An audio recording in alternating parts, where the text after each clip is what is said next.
இப்போ மயக்கவியல் துறையில மயக்க மருந்து என்றால் என்ன? மயக்க மருந்து எங்கெங்க தேவைப்படும்? மயக்க மருந்து குடுக்குற டாக்டருடைய வேலை என்ன?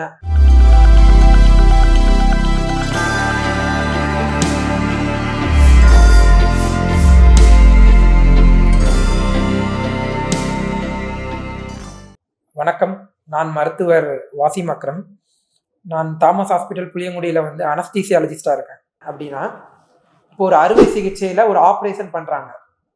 ஸோ ஆப்ரேஷனுடைய தன்மையை பொறுத்து, எங்க ஆப்ரேஷன் பண்றாங்கன்னுடைய இதை பொறுத்து, அப்புறம் ஒரு ஆப்ரேஷன் பண்ணக்கூடிய பேஷண்டுடைய கண்டிஷனை பொறுத்து, அவங்க எப்படி இருக்கிறாங்க, ஆப்ரேஷன் பண்ண முன்னாடி ஸ்டேபிளா இருக்கிறாங்களா, பிபி இருக்குதா நல்லா, மற்றும் அவங்களுடைய ரத்த டெஸ்ட் பண்ண எல்லாமே ஒழுங்கா இருக்குதா, அதை பொறுத்து தான் ஒரு ஆப்ரேஷனுடைய மயக்க மருந்து கொடுக்கறதுடைய வகைகள் மாறுபடும்.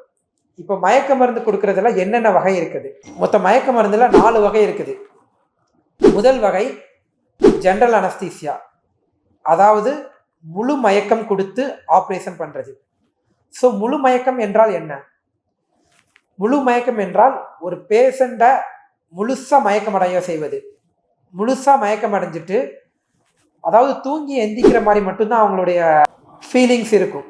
ஸோ இப்போ மருத்துவத்துறையினுடைய வளர்ச்சியாலும், மருத்துவத்துறையில நிறைய அப்டேட்டட் ட்ரக்ஸ், அப்டேட்டட் மருந்து இருப்பதனால ஒரு பேஷண்ட ஈஸியா மயக்கமடைய செய்யலாம் வித் லெஸ் காம்ப்ளிகேஷன்ஸ்.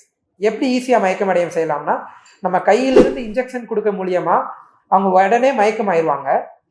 ஸோ அவங்க மயக்கத்துல இருந்து தெளிகிறதும் ரொம்ப ரேப்பிட். ஸோ ரேப்பிடாக மயக்கம் அடைகிறது, ரேப்பிடாக மயக்கத்துலேருந்து தெளிகிறது. ஸோ அப்படி முழு மயக்கம் கொடுக்குற ஒரு அபிவிருதமான வளர்ச்சி இந்த மயக்கவியல் துறையில் வந்துருக்கு. ஸோ இந்த முழு மயக்கம் கொடுக்கறதுனால ஒரு பேஷண்ட்டை தலையிலிருந்து கால் வரை எங்குனாலும் ஆப்ரேஷன் வலி இல்லாமல் பண்ணிடலாம். ஸோ இதுதான் முதல் வகை. ஸோ 2வது வகை என்ன வகைன்னு பார்த்தீங்கன்னா, முதுகு தண்டில் இன்ஜெக்ஷன் கொடுக்கறது. ஸோ முதுகு தண்டில் 2 விதமான இன்ஜெக்ஷன்ஸ் இருக்குது. முதல் வகை ஸ்பைனல் அனஸ்தீசியா. ஸோ இந்த ஸ்பைனல் அனஸ்தீசியா அப்படின்னா என்னன்னா, ஸ்பைனல் அனஸ்தீசியாவை பொறுத்த வரைக்கும் வயத்திலிருந்து கால் வரைக்கும் எங்க வரைக்கும் ஆப்ரேஷன் பண்ணலாமோ அந்த இடம் மட்டும் மறுத்து போகும். எவ்வளோ நேரம் மறுத்து போகும்? ஒரு 4 to 5 hours, ஒரு 4 to 5 மணி நேரம் மட்டும்தான் மறுத்து போகிற மாதிரி ஆப்ரேஷன் பண்ணுவோம். ஸோ இது ஸ்பைனல் அனஸ்தீசியா. ஸோ இப்போ ஸ்பைனல் அனஸ்தீசியா முன்னாடி மாதிரி பெரிய பெரிய இன்ஜெக்ஷன்ஸில் ஸ்பைனல் அனஸ்தீசியா போடுற மாதிரி.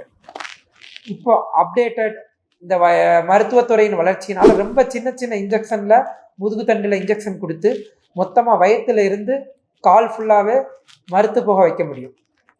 ஸோ இந்த ஸ்பைனல் அனஸ்தீசியா ஆப்ரேஷன் முன்னாடி போடுவோம். ஆப்ரேஷன் முடிஞ்சு ஒரு 4 மணி நேரம் பேஷண்ட்டுடைய வலி இல்லாமல் இருப்பாங்க. அடுத்து இந்த முதுகு தண்டில் போடுற இன்னொரு இன்ஜெக்ஷன் என்னன்னா, எபிடூரல் இன்ஜெக்ஷன். எபிடூரல் அனஸ்தீசியா எதுக்கு யூஸ் பண்ண முடியும்னா, ஒரு ஆப்ரேஷன், ஒரு அறுவை சிகிச்சை இதுலேயும் வலி இல்லாமல் இருக்கலாம்.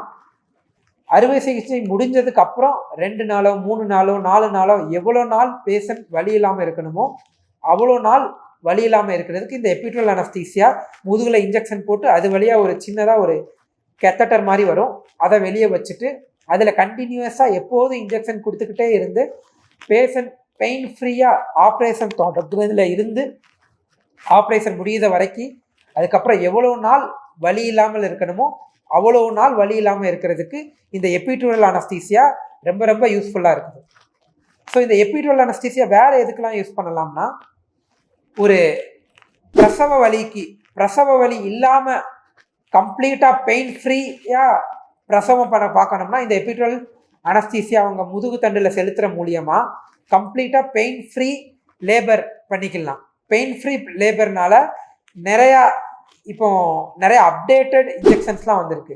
ஸோ அந்த இன்ஜெக்ஷன் போடுறதுக்கு அப்புறமாவும் லேபர் அனல்ஜீசியா மூலமாக அவங்க நடந்துக்கலாம், அவங்க சின்ன சின்ன ஆக்டிவிட்டீஸ் பண்ணிக்கலாம். பட் பெயின் இல்லாமல் அவங்க பிரசவ வலி இல்லாமல் பிரசவம் பண்ண முடியும். ஸோ இது எபிடூரல் அனஸ்தீசியா. ஸோ அனஸ்தீசியாவில் 3வது வகை என்ன இருக்குன்னா, ரீஜினல் அனஸ்தீசியா. அதாவது கையில் மட்டும் மறுத்து போக செய்கிறது, காலில் மட்டும் மறுத்து போக செய்கிறது. கையில் இன்ஜெக்ஷன் கொடுக்க மூலியமா நரம்பு, அந்த நரம்பை மட்டும் செலக்டிவ்லி பிளாக் பண்ணிட்டு கையில் மட்டும் மறுத்து போக வைக்கலாம். காலில் உள்ள நரம்புகளை செலக்டிவாக கால் நரம்பு மட்டும் பிளாக் பண்ணிட்டு காலில் உள்ள ஆப்ரேஷன் பண்ணிக்கலாம். இது யாருக்கு முக்கியமாக யூஸ் ஆகும்னா, இப்போ சில பேஷண்ட்லாம் ரொம்ப சிக்காக இருப்பாங்க, ஐசியூவில் பிபி அவங்களுக்கு மெயின்டைன் ஆகாது, பிபிக்கு இன்ஜெக்ஷன் போயிட்டுருக்கும், வெண்டிலேட்டரில் இருப்பாங்க, அதுக்கப்புறமா இதய துடிப்பு சீராக இருக்குது. இவங்களுக்கெல்லாம் செலக்டிவாக நரம்பு பிளாக் பண்ணுறது மூலியமாக இந்த அனஸ்தீசியாவில் ரொம்ப ரொம்ப ரொம்ப கம்மியான காம்ப்ளிகேஷன்ஸ். முன்னாடியெல்லாம் டைரெக்டாக நரம்பை எங்கே இருக்குன்னு பார்த்து போட்டுட்டு இருந்தாங்க.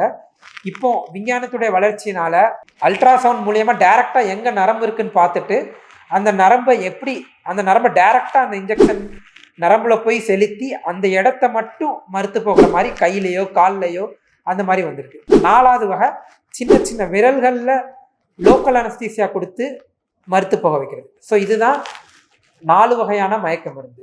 ஸோ இப்போ உள்ள வளர்ச்சியினால மயக்க மருந்து ரொம்ப ரொம்ப ரொம்ப கம்மியான சைடு எஃபெக்ட்ஸ், கம்மியான காம்ப்ளிகேஷன்னால நம்மளால் மயக்க மருந்து கொடுக்க முடியும்.